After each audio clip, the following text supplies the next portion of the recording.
Peace and welcome back. I'm really excited to have our next guest here today.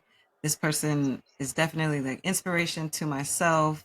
I'm a longtime fan and crushing also a little bit, like so Yeah. not to make you blush or nothing, but for people who are not familiar and for the Dirty Divine listeners and readers, our viewers, will you share a little bit about who you are and what it is that you do? That was short and warm, and it inspired a lot of sensation in my body. So I'm holding that right now. Okay. Thank you for that introduction. Yeah, so my name is Candace Liger. I also go by Coach Felyne, coach as a honorific, coach as a pronoun, coach as a profession, and coach as something that is a part of my identity that I get close to in ways that um, require me to have deep awareness and pay attention and have responsiveness and be attuned and focus on communication, and also coach as something that's a part of um, my upbringing, coming from Greenville, Mississippi, being on the land, sports, movement, fitness, bodies, being essential to productivity and work and labor and excellence and sports and just excelling in the world. And also coach as a part of me that I have a deep disconnection from Mm. because my mama and my daddy named me Candace Liger, and I love that name. And people who are close to me, who I know in Mississippi, they don't call me Candace, they call me Candy. That's what it is. It's Candy, right? But I'm the founder of the Center for Body Autonomy. Um, that is a mix of blending pleasure, harm, accountability work, liberation work, movement, wellness work together with a social justice lens, primarily working with Black folks, Black femmes, Black Hey, trans folks, Black gender expansive folks, blackity blickety Black folks. um, blackity. blickety blickety Black. Yeah, yeah. I'm also Coach Feline, um, which we connected. I think when we first connected, it was on IG, right? And so Coach Feline, as a kink practitioner, as someone who's very enthusiastic about how what bodies hold and what they do and how they move. And I use the work of kink, and I've used the work of kink to really explore and dive deep into like who I am and what I love, and what I don't love, and all the ways that my being can show up full, not as parts rather, but as full beings on all sides. Um, Mhm. so yeah, that's a little bit about me without rambling, right?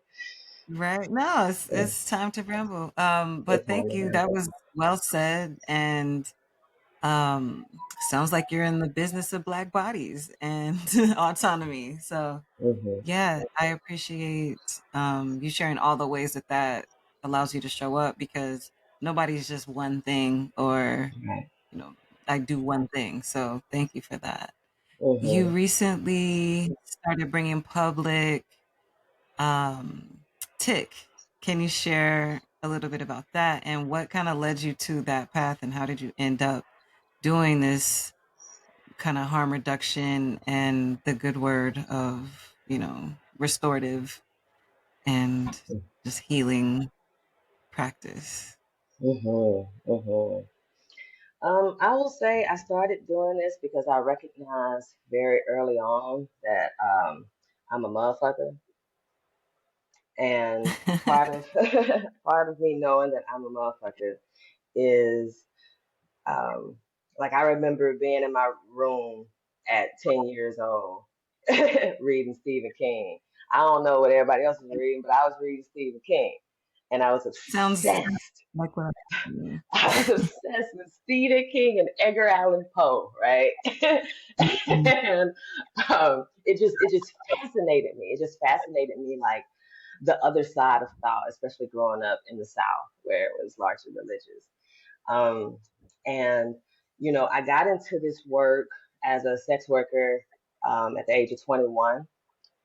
I stayed in Vegas for a while. I met a nice young man. Stayed in Vegas for a while, did all kind of shit, unbelievable shit. Ended up getting pregnant by that nice young man. Such a nice Mm. young man. That nigga. But and I that was my a huge reality check coming from Mississippi and going into the world of Vegas and sex work and really understanding how or witnessing how humans move regardless of race, and also in consideration of race and culture, right, and identity, and seeing like what was possible with these white folks. These white men Mm. was doing the most, and they was paying the most. It fascinated me, and so I'm sure you can understand, like, right, when you do that and you see that, it never leaves you. Right. And so I ended up having my son, who's now 16, and um, I got back into corporate America, working around white folks, and I didn't fit. I didn't fit. So smart, didn't fit. That's what I got fired over and over again. I got fired from Waffle House. I got fired from Dell. I got fired from property management. I got fired from a lot of jobs until I found fitness. And I think in the meantime, I was still doing work. But once I found fitness, I really started looking at the difference between like what was taught in the books as I went to get my certification to what Black folks were actually talking about and needing, especially with the social justice lens. So I did a lot of activism work while I stayed in Oklahoma, which was a horrid place for somebody like me. But I did a lot of activism work around domestic violence and sexual assault and violations of Mm. consent and incarceration and abuse of power, um, and all the ways that Black folks experience marginalization and oppression and abuse. And I'm thinking as I'm also holding these liberation classes for Black femmes, where we're dancing in lingerie and playing with feathers and drinking, and it's closed off. And I'm doing this shit at the same time. I'm protesting at the marches, I'm speaking at the women's march, and then I go back and I'm holding classes for us to congregate with drum circles and talking about healing justice and our need to find places to heal in community spaces and curating those. And all that time I was still a motherfucker. And the deeper I kept diving within kink, the deeper I kept diving and seeing um, how it showed up specifically for Black folks and how it showed up for me. For me is a whole nother part of the conversation, but for me and for other Black folks, I felt the need to really sort of think about it differently. On one Mhm. end, there was this social justice element where we were like, hell no, you don't pass go, fuck you, get off your stand. You actually, we don't want to listen to you. You don't understand us, right? You don't give a fuck. You violated all of our boundaries and you're constantly harming us. To this other side was like, hell yeah, give me more of that shit. I like it. Fuck with me. Let's go. Feel that? I feel that. We feel it together. Do we feel it enough? And so, yeah, thinking about how those worlds collided um, in the name of how we find liberation as a community. Mm. That's important. Yeah, I'm going to take it back because you said, about community care. And I don't think we talk about that enough. People talk about self care, self love, and, but when does the community love, community care? Because you can only get yourself to a certain place by yourself.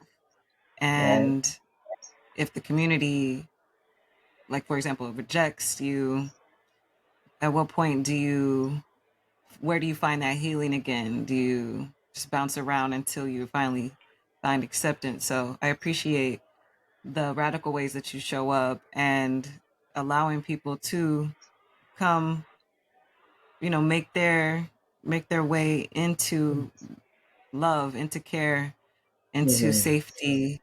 And I'm really excited to hear more about TIC, which if you've been under a rock and you're not in the kink community at all, TIC is trauma informed consensual kink, and it's a new but not so new consent model founded by, coined, or being championed by Coach Felyne. What's the process of that, and like what kind of response are you getting from the community with this kind of, it's not new, right? We've been, as Black people, we've been very aware of our own traumas, and like, Yeah. but it's new in that it's being championed by a Black person, first of all. um what kind of response are you having when you're walking into these rooms with white doctors and white educators and the people who consider themselves like gatekeepers and that know it all about all the consent models? Like what has it been like for you to say, like, actually, here's this?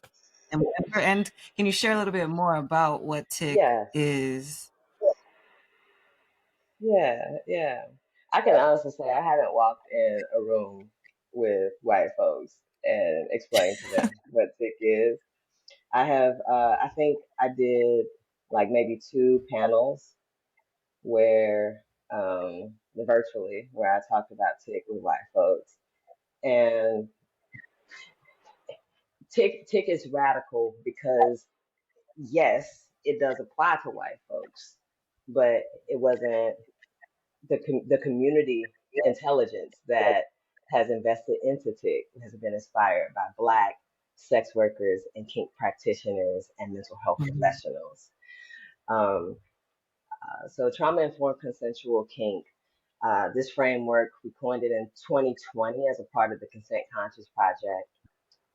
And our goal initially was to just create sex work informed consent education, right? mhm, So it moved from that to creating TIC, which is trauma informed consensual kink, because we were looking at the BDSM consent models that exist right now. Safe, sane, consensual, risk aware consensual kink, personal responsibility informed consensual kink, the four C's, the wheels, the fries, all that stuff, right? And yeah. there wasn't enough deliberate intention to include the ways where um, black black people have to navigate in order to pursue pleasure, right? And so trauma not being mentioned, considered oppression, not being mentioned or considered capitalism, heteronormativity, right? Sizeism, ageism, you know, um, our different abilities, our different identities wasn't wasn't deliberately considered. And so what that looked like, especially within kink, is that Black folks may have responses that may look like quote unquote trauma responses, right? And yet our objective still desires to move towards pleasure. And some of the triggers for those responses are a part of the structures that have been created so that Black folks cannot experience pleasure, to remove Black people from pleasure and community and relationship, right?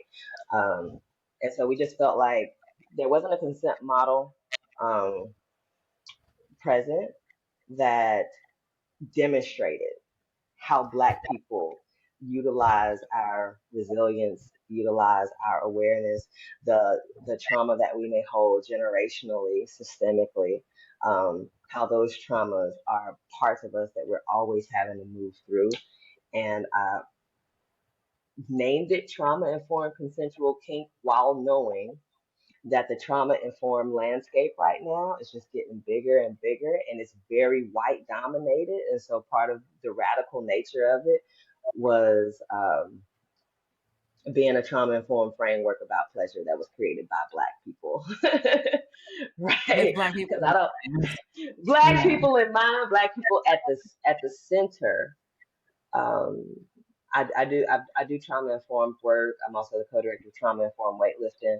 I've dealt with trauma and been with trauma work for a long time within social justice, and what it means for us to also pursue pleasure and it not be about whether or not we can identify our trauma, right? I think Mm, that was another part of it. Whether we have access to the resources to reach the folks who can support us in identifying our trauma, does not keep us from moving towards pleasure. And I think that's yeah, very important. So trauma informed consensual kink is not about trauma. It's about pleasure. Tick is like a marketing thing. It's trauma informed, blah, blah, blah. The meat of it is space. And that's yeah. safety, pleasure, awareness, communication. And the touch that makes it so important is empathy. I love So, that. That empathy is big, especially when it comes to like dealing with bodies, like knowing, even without knowing specifically, just knowing that when you're dealing with BIPOC individuals, Indigenous, Black, that mm-hmm, they're likely to have trauma, right? Like even if it's generationally passed mm-hmm, down, it's like you can assume that no matter what, that there's going to be something. But we, like you said, it's not talked about enough when it comes to our pleasure. Like we haven't been given the space to like even fill that out. That's why I think I love to see how many Black people are embracing kink and BDSM in these days, and I give part of that credit to pandemic and how people had to lock in and had nothing better right. to do than to learn themselves. Um, and I think that's when, yeah, around 2020 is when I really became aware of you and the work that you're doing. And I'm just like, the depth behind what you were creating, like, because you're also a poet too. I don't think I mentioned that. You're also a spoken word artist and just a deep thinker. So to see the ways that you connect the dots and giving Black people permission, I'll say that because it's not like you authorizing anybody, but like seeing you exist in the way that you do and telling people like, yeah, you can bring your Blackness to these spaces. Um, I just appreciate that about you. So I love to see this being pushed and having to be reckoned with because like you said, these other models, they weren't, I don't even think people were really considering Black people. We're not involved in studies. We're not involved in like steering committees and projects. And if we Mm-hmm. are, we're the subject. We're uh, a research subject. We're not people or beings or descendants The target of, demographic. right. Yeah. Like, yeah, well, how do we also you're in these folks over here? So to see something that's like, no, this is for you and about you because you exist and deserve to be. Mm. I don't even think I can really put words what like the gratitude that I have and when I first heard it, I was at my own stage of like getting deeper into the more healing modalities, right? Because I've been, like you said, like sex work. I think we had this conversation before, but like we kind of like grew up in sex work, early 20s, Yeah. early, late teens for me, early and then like to watch my own evolution and understanding of consent and to actually get deeper because like you said when you start in that sex world or the sex work world it was fuck you pay me I didn't give a fuck about like you said the white men are paying them the high dollars like I'm a commodity Mm-hmm. you're an opportunity to feed my son. So there wasn't really care for Mm-hmm. who you are as a human being. I might have had some people I liked. You might have been cool, but Right. I don't think it was until later, I started like saying, "Oh, you have some things that I'm offering safety. It's not even about the BDSM, the sex, or whatever Mm-hmm. physical gratification you might be receiving. It's literally about like the need for companionship, empathy, the need for someone to understand your kinks and allow you that safe space to be that weird person Yeah. that you want to be. But I like seeing the evolution within myself and within other people that I know as we Hmm. gain these deeper concepts, as we take accountability for like who we used to be and who we're growing into, based on, like you said, you wouldn't have seen half of the shit that you experienced in Vegas had you stayed in Mississippi. So just that expansion. Can you talk a little bit more on like your own like evolution into like this work from maybe like you said, like you always been a motherfucker, and I know that myself as well. But at some point, what made you want to be in service to others in this way, and like how did you? Where was the Mm, kind of the mm. on switch from it's like it's bigger than just me and I'm making a dollar to now I'm in service to my community and expanding awareness in this way. Yeah, Divine. I just got to shout you out because I know that because I know that you are also shining in this work, and you're also an inspiration. And everything you said just was like, come on, say it, I give appreciate it. Um, yeah, you had me up here trying to take notes without. I was like, my notebook is all the way up across my desk. good. I'm glad I can Yeah, make you. yeah. Oh, absolutely, absolutely. Um, yeah, this the journey. You know, I think I can start by saying that we just did our first tick training, and when I say we, I'm talking about the collective of folks who have supported this work since 2020, and there's been many teams.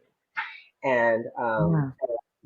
finally, after a 2.5 years of grief and relocation and like unstable sort of foundations with myself. Like it happened. And I'm so grateful for both Dame Sadie and Dr. Rock, Dr. Linda Renee for making that possible. Um, and, when we got into the training, there were some expectations around what folks would receive. And as they move through, they realize, oh, this is not necessarily to teach you about how to handle someone who has trauma or how to handle someone who's experiencing a trauma response. This is more so about you. This is about you. These questions are about you. Right? And so part my journey has been that. And moving through kink and even at this place right now, it's about like what is my own capacity to reflect and remember, right? And that's why coming from Mississippi, and this has come up in conversation quite a bit, right? Because in the South, in Mississippi, I didn't get a lot of examples of what a domineering femme looked like. I didn't get a lot of examples of what a kinky black person looked like, a leather person looked like. Like I didn't get that.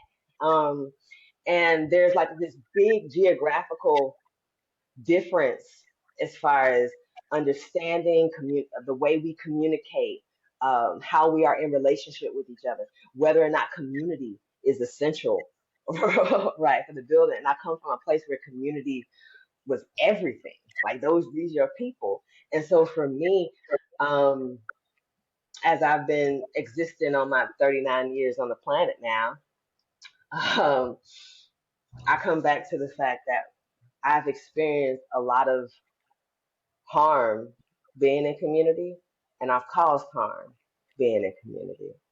And Mhm.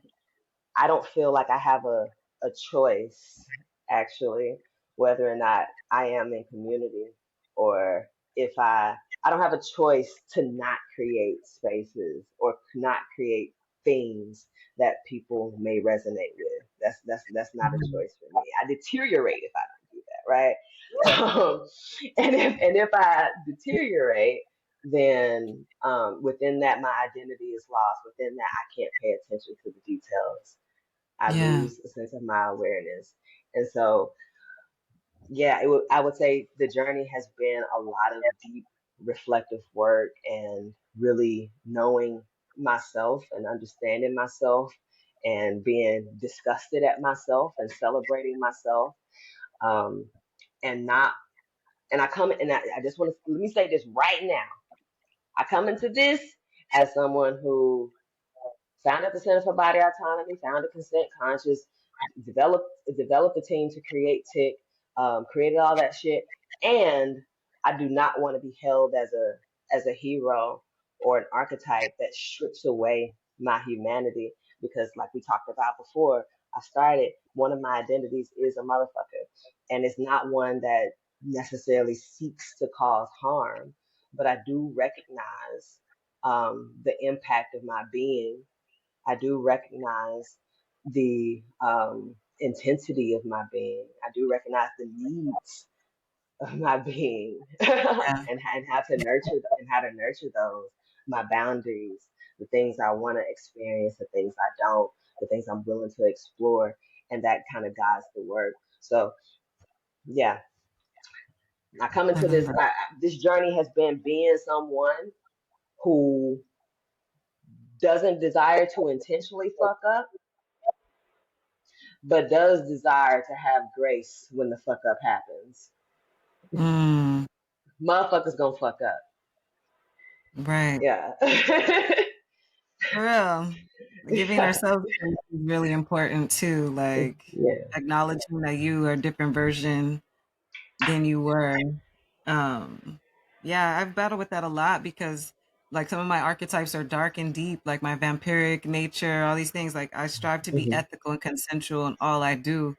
And I'm an omnist, so I subscribe to like spiritual concepts like cause no harm and, make Hmm. amends and Love also first. right. Love is Yeah. all. And also, the darkness needs that outlet. So I really appreciate BDSM for the opportunity to express consensually, like the most deepest, darkest motherfucker of desires.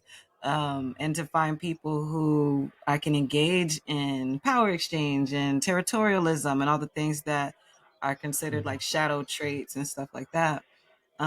But that grace, like that hits like for someone, and I speak on this a lot, like doing the consent work and then being on the perceived wrong side of a consent violation and trying to make amends with the person and also get the truth out about the situation and having not been given grace Hmm. or like in compassionate investigation or just any of these things that I realize now it's like I didn't want to be no fucking martyr, but the things that I experienced allow me to now like show up in a space of like what does the restoration look like? Like what are we doing to move forward or what kind of grace are we giving individuals as human beings to fuck up?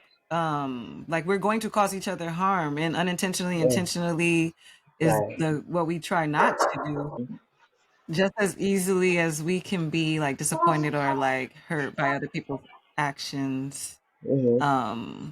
Yeah, I appreciate that. So what type of so Can because I you're say saying the something to tick, that right quick? Can I say yeah, something to yeah, what you just said though? please The grace part, you, and also like you were talking about, holding the shadow side of you, and also this love side of you that doesn't want to cause harm. Truly, truly. Um, and I really genuinely feel like that, there's a lot of folks who may also hold the same balance, myself included, right? Like there's a side that's like, try me if you want to, and like, I love you, my people, to certain people. And so, to, to fuck up, right? And when I say we fuck up or I fuck up, it's interesting because even with our best intentions sometimes, right? Even with our um, patience or even grace that we may offer in a situation, especially being um, folks who are, either top or dominant or having some sort of control over a situation, right? Um, it requires a lot of attention. It requires a lot of, discernment. And you remember that you came to that virtual panel with Tasha, yeah. And there was Mhm. something that was said that like fucked up my energy. I ain't gonna even lie. It really did. I think it kind of goes to that point though. Um, it said they said, well, what do you do if someone has a trauma response when you engage with them? And the panelists were also brilliant. So this is not to critique them as a person, but Right. and I probably said some wild shit too because I remember I was sleeping. But they were like, you stop, immediately stop.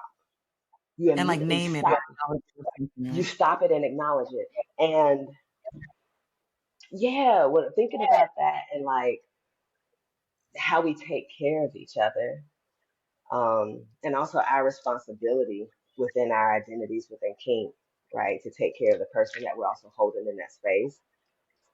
Um, that stop isn't necessarily the first thing that comes up because we don't know when someone is having a trauma response. It may look a Mhm. certain way. Their breath may become heavy. Their facial expressions may be a little ambiguous. Pleasure and pain looks really close.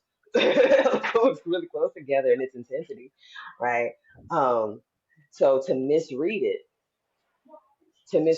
and I've been in a situation. I was in a relationship once where our first exchange together, I they told me I hurt them, and I Mm. believed them because I didn't want to do it, and I was drunk, and it was begging me to, and I was like, "Fuck it," and it was like my birthday or some shit, and I stopped, so I never played with them again. Um, and what ended up happening was, as I stayed into relationship with them, they constantly kept pressing a little button, pressing a little button harder and harder and harder and harder and harder because stopping felt like abandonment. Stopping was like you didn't read me right. Stopping wasn't necessarily what I requested. You didn't hear me. Stopping was just Mm. based on what you felt in your body and not what I was asking for, right? And I just heard stop and I still harmed them by stopping, right? And Right. so it's like so when I say fuck up, it's like it's not so much of being a habitual fucker upper. It's more so of just recognizing that the way harm is caused is we can't always measure the time or the distance or the Yeah. proximity That's or the size, yeah, right? the Yeah. impact. Yeah. I remember Yeah. that moment, and I don't remember if that person cut you off to say it, but first of all, if they did, that fucking rubbed me wrong. But I feel like it was like, oh, you're a practitioner and you're sitting as if you have somebody on your couch. Your response is like the therapy meeting after the fucking incident, not the actual incident when it's happening. Like no one's stopping and assessing um like, well, let's figure out why you're doing this. Did you have a childhood incident? No, bitch. I want to No. spank you, bitch. My ass. I don't give a fuck about my childhood root cause of this shit right now. Like Right now. I'm not Yeah. that's a motherfucking thing.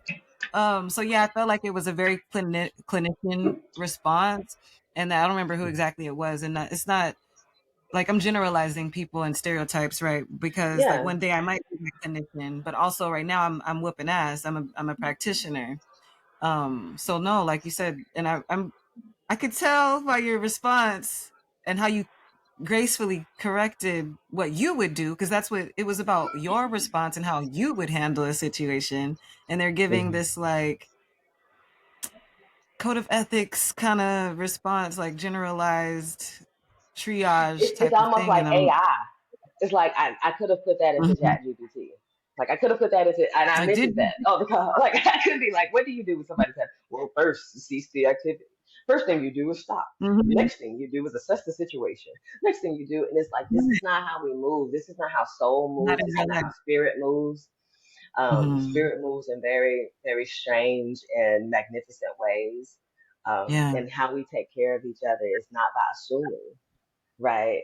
That they we want to stop without a safe. This wasn't a safe word situation. This wasn't a signal situation. Like this was just me trying to witness a trauma response and being like, oh, I should stop now. yeah, Um, Yeah. But with like, how do you, like you said, how are you even knowing that it is what it is? Because we're causing trauma in this, right? It might be consensual, but we're engaging in play that is going Mhm. to it may look like how people have panic attacks. Like some people's pleasure response and pain response, like giggling, for example. Like, are you fucked up right now, or is this joy? Like, how do you Right. even discern that? So I get that. Yeah, I'm like, it just made me wonder about that person's experience and like, have you ever really like, are you a theoretical kinkster? Like, some people just read all the things that have no life Mm. experience. So yeah, like that's the Chat GPT answer, but nah, this is what actually occurs. So thank you for Yeah. saying that. I remember that. Um, Yeah. that's kind of the white rooms that I was mentioning when I was That's like, you're it. coming That's in it here. I right appreciate it. there. And I was a little embarrassed because when I came in there, my Zoom was on. Goddess Mo was bumping like some gangster rap or something hella black in the background, and I didn't realize Zoom was gonna come turn me on. My mic is on, and I'm like, oh shit, my camera's I on. don't. I didn't catch it. I didn't You're catch good. it. But I felt grateful by the ways that you did bring your personality into the space and like still had educated things to say while maintaining like your presence. So thank you again, because you are kind of like kicking in the door for like these conversations in rooms where we're not usually, I won't say we were not welcome, but there hasn't been previously enough of us doing Yeah. the academic side of this work for us to even be in groups like this and bring our actual lived experiences and how it might look different. Like maybe over Mhm. there, y'all are having a therapy session when you are and eliciting triggered trauma Right. responses. But That's out of anyway, my scope of support. That's out of my scope of support. And like, right. right? No. No. I appreciate that. I think that is something to just be mindful of in general when you are dealing with kink. Even the challenge of like really interrogating our archetypes from BDSM, Mhm. go straight BDSMtest.org. You know what I mean? To hit that test up, your archetypes, you're going to be master, you're going to be slave, you're going to be dominant, you're going to be submissive, you're going to be a pet, you're going to be a daddy, right? Maybe an exhibitionist. That gives you a little flexibility. But my God, like the archetypes that are very prominent within kink have largely been influenced by white understandings of what these power dynamics mean in the first place. And so Yeah. we kind of, what I find from, especially for new folks, they kind of go into it and they think, well, shit, I'm a master. Like a master of what? I'm a master. Well, a master of what? Like, all right, because I'm not a master in fire play. And I'm a fire Mhm. sign. It makes sense. I actually stay away from fire because I know how I get around fire. I ain't ready to tame that just yet. Just put me at the fire, the campfire. I don't know if I want to hold it yet. But like what are you the master? What are you the master of? Are you the master of like non-fuckery? Are you the master of breath play? Are you the master of just developing really intimate connections? Are you the master of polygamy? Right? What are you the master of? Right. And like where does this language come from? And is there other language that would actually be more fitting based on like our own cultural identities of blackness? Mhm. Right? Because OG. to be what? I'm the I'm an OG. OG. I'm an OG. Like I already know what you mean. I already know what you mean. Uh, and one of the ones that stands out for me very deeply is the nurturer. And this is Mhm. somebody who I think I actually named them the nurturer, but that's what they are. And if you read it wrong, you will think that this person is just submissive. They're bringing you things. Mhm. They're taking care of you. They're making sure you're good and warm and everything else. They're doing all these things, but it's not a power situation. It's a communal Mhm. situation. It's a relational situation. And Yeah. so to be black and be willing to like take some of the power dynamics that white supremacy interjects within BDSM and kink just inherently out of the equation, I think that's like part of the magic of us. Yeah. I love that. Yeah. So I know you're doing all this like educational work and aspects like that, but what are your kinks? Like where do you find your pleasure within like BDSM or kink, and like how do you get down on that? Digging down a deep, a Or deep, a have you deep. left all that behind in pursuit of higher knowledge? Nah, ain't no such thing. Ain't no such thing. I rebuke it. I rebuke that. Um, Good. what are my kinks? They haven't changed much over time. This is one thing I know for certain. I am I identify as a sadist. I also identify as a motherfucker. I also identify as a coach, and I think with coach, I have a deep connection to because I get a lot of enjoyment out of seeing other people do well. Mm-hmm. Right. It is. It's not, and this is not to say that because I offered a tidbit of guidance that it's because of me that they did well. Right. It's not to Mm-hmm. say that. And I do enjoy that part of the process. It's a big part of my work.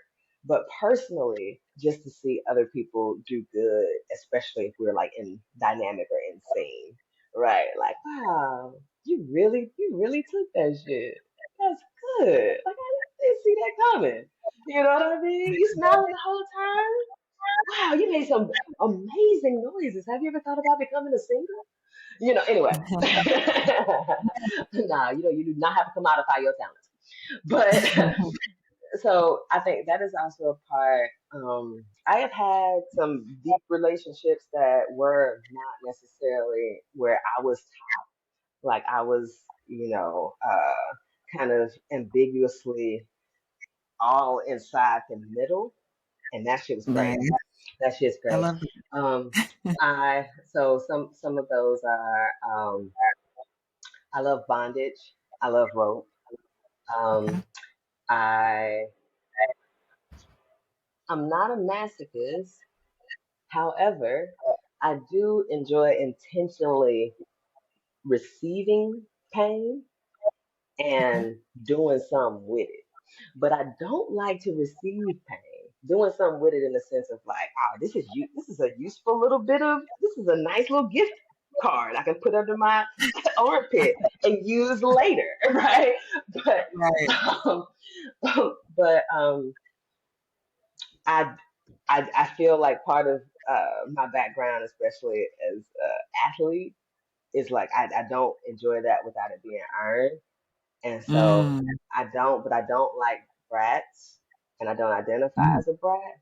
So I Right. would say I just like being a motherfucker in order to get the shit that I desire. I love the mind.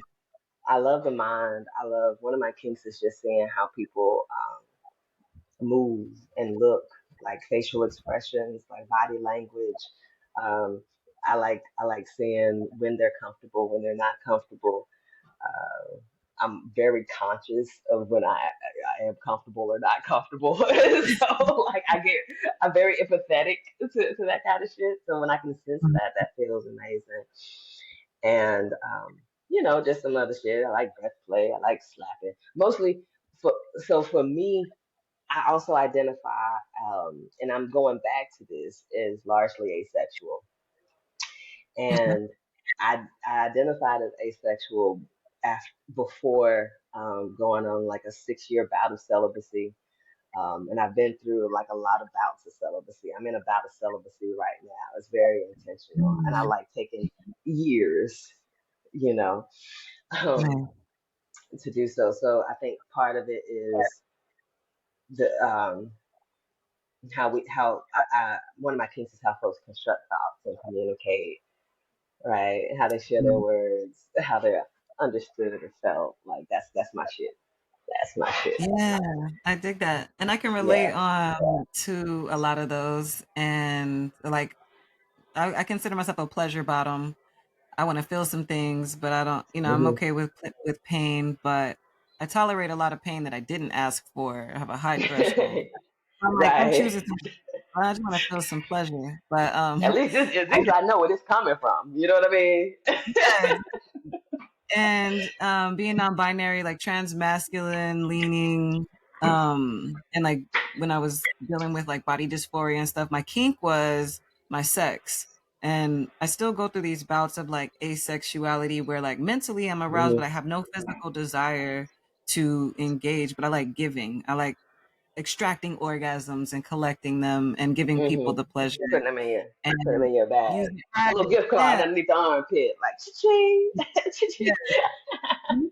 Like audio orgasms and have people send them to me. I lost like a whole file of them. I need to like get my little collection back up again. But I can Yeah. relate to that like intentional celibacy to just like not make sex such a big part of why we connecting Hmm. or what it is that we do.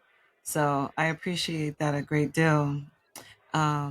I'm also curious, like where could people find like the tick trainings? Are they going to be public? Like how, if someone was interested in learning more and becoming, uh, trauma informed to practice their consensual kink, Hmm. how would they do that?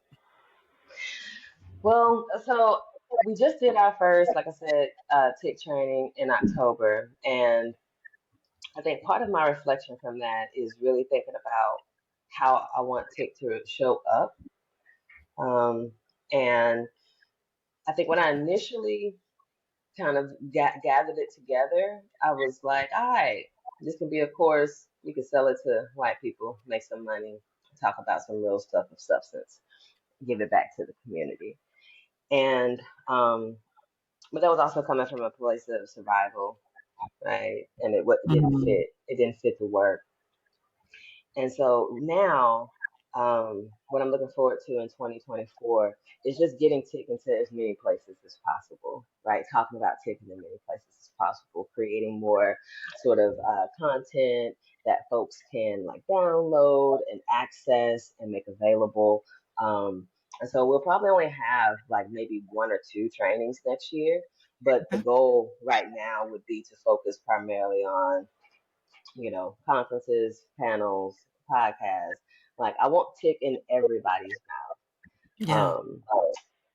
And if the tick isn't in everybody's mouth, I desire space to be in everybody's mouth. And space is the practice framework, those practical considerations that we Ah, can do as Black folks that move into the world. So tick is like the framework, space is the method and the what does methodology. space break down into? Oh, so space is the safety, pleasure, awareness, communication, and empathy. And Ah, and so within space, right, we can think about like all the ways that we can curate opportunities to for experience tick. safety, right? Um, in tandem with someone else or for ourselves, and same with each letter breakdown. And so we've um, flushed a lot of that out, and I want to continue flushing that out some more in different ways. So if you want to learn more, you can go to Trauma Informed Kink on Instagram and just click the link. It'll take you to the page for the last training, but you can also go to Center for Body Autonomy and go to Consent Conscious. And the Consent Conscious campaign stays there. There's a Consent Conscious Creed that includes the acronym of SPACE, so it has those focus areas within the language. You can sign that. You can join the mailing list. You can reach out and schedule a call, or you can find me, of course, on IG at Coach Felyne. Yeah. Yay. Thank you. That was my next Yay. question because, you're also pleasant to look at and to learn from. I don't know if you have how far back your Instagram goes nowadays, but um, people can enjoy you as a being too and the work that you're doing. So I'm grateful that I get to share this type of space with you and be in community. I'm looking forward to hearing all the things as TIC develops, and would love Yeah, to add that to the trainings that I've done and taken, and I'm here be for a it. promoter and an advocate for it as well. Because yeah, I think even before I knew, just being trauma aware was my thing. Like I don't even know Hmm. um, at what point it just became important to me, but it was more so about like, let me tell you what I've been through so you can Mhm. understand me. And I want to know what you've been through too. What I was doing in a lot of my earlier dynamics, personal dynamics, I was trauma bonding. It's like, oh, you've been fucked over Mhm. this many times and your daddy left you, blah, blah, blah, blah. Well, this baby girl did this to me and yeah, blah, blah. And let's get together and never do these things to each And other, never do but these things to still each other. necessarily heal from those things. Mhm. Um, and I can say like my trauma and the life that I live is how I became the healer that I am today is like desiring to heal all the baby broken birds that I was collecting and Mhm. realizing like I'm causing myself some harm doing this too. So like let me figure out this shit and come back and with better boundaries and standards and shit Yeah. like that. So being trauma aware was one of the main things that allowed me to take it a little deeper and in that kind of healing thing when I just realized when I started to connect the dots that BDSM was my modality and the Mhm. somatics that we practice in embodiment and all that. So Mhm. yeah, I've just been more expanded by my own fuck ups and journey along the way and being fucked up by other people who are not aware of themselves. So I'm grateful that we in this time of information sharing and I'm so happy that I get to Yeah. like access this and The be feeling in is community with. mutual. Yay. Thank you. No, the feeling is absolutely mutual. If I could, just to that point, um, tick. One thing I've had to reconcile with is who is tick for, and I've settled very clearly that it's for folks who have experienced harm, no matter the size, and people Mhm. who've caused harm, no matter the size. And I think right now, especially more than ever, where there's so many ways that um, we are acknowledging harm that's been caused to us over time, that it's important that there is a space, right, that folks can actually go just for education, or just to learn something, or just to connect with something. Um, Mhm. because it's been so much energy on ostracism, so much energy on abandonment, so much energy on like creating barriers for folks over and over again. And Yeah. so yeah, I want to name that because especially coming from sex work, I think you can understand this, that I'm not the sum of the harm that somebody else has caused. If that's the case, every trick, every sub that ever paid me, blah blah blah, I don't know what the fuck they're doing. I don't know what the fuck they're doing when they're not paying me. And That. if I have to be the vessel in which all their harm is also now attached to, and I am Woo. judged in my own identity based on the person that I am attached to, or that I have some kind of connection with, then none of this shit will ever work. And so I don't believe in that. And so I've had questions around like, well, this person did this, or this person caused harm here, this person caused harm here. And as much as I care, um, that about the harm they cause, I care more about our capacity to heal and our capacity to experience pleasure and learn and have places that we can grow, and experience connection. And so if y'all see me in these streets, you know what I'm saying? While you listen to it, you see me in these streets and you like, I cannot believe Coach Felyne is talking to this person or that person or this person or this person. Just know, just know that that perception is not this work. And I'm very connected to the reality that I want to talk to the goons, the goblins, and the goddesses and the Yes. gods. It's Yeah. everybody can get it. So, yeah, thank you so much, Divine. You're also very pleasurable to look at. It's so good to just talk to you, and I love what you are doing in the world, and I'm looking forward to Thank you. all the things that you're about to do on the way Mhm. in Yeah. the oven. Thank you. I Yeah. appreciate that encouragement. And like I feel like it's I'm fueled and inspired when I see people like you that I identify with heavily, like coming from similar backgrounds, going through similar like evolutionary just chapters in our life. So I I appreciate you so much, like deeper than I probably could say. So I'm just saying, shoot some heart beams your way, and hella Write it in a gratitude. poem. Write it in a poem, Divine. All right, yeah, I will. No, You hey, know look, that I heard you freestyle one time, and that was the proposal to my Mo. proposal. And I said, Yeah. ain't this some shit? Ain't this some shit? Well, I used Ooh, to be wee. That, come from a huh? music background. Yeah, I used to be a rapper, and that's how I earned my name in New York by like all freestyle battling. And Yeah. so when I got with Mo, she awakened my inner lyricist, and I think that's how we wooed each Hmm. other too at the beginning with Yeah, these poems. yeah. Ooh, I will write a poem about it, actually. Thank you. You're like, you ain't used to be. You ain't used to be nothing. You ain't used to be nothing. That's not even how artists work. Right? Well, yeah. Well, you're right. You're Yeah. right. That's But what's up. thank That's what's you. up.